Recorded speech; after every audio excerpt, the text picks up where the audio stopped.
आम्ही बोलता बोला की फॅशन गाडी करते सगळंच पडलं तिला माणसं नव्हती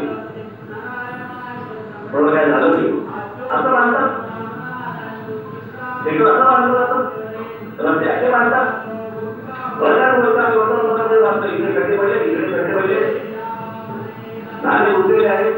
रस्त्याने सातारा उभे आहेत आज आपल्या महाराष्ट्रामध्ये सुद्धा घडले आहेत आज वेगळं वेगळं आहे इथे वाहनं वाढलेली आहेत ती सगळी वाहनं वाढलेली आहेत सगळ्या गल्ल्याच्या बाजूला बाजूला उभी आहे बाहेर भिडेचा बंब लावून येत नाही अजून आज काय करणार माहित नाही कुणाचा फायदा कोणाचा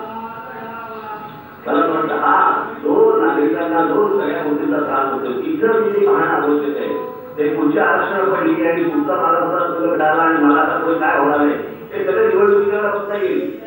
पण प्रामुख्याने पहिल्यांदा तुम्ही राजकीय पक्षाचे कोणी पदाधिकारी आहात यापेक्षा तुम्ही या महाराष्ट्रातल्या देशाचे नागरिक आहात म्हणून पहिला विचार तुम्ही गरजेचा आहे तो विचार करून तुम्हाला पुढे जावं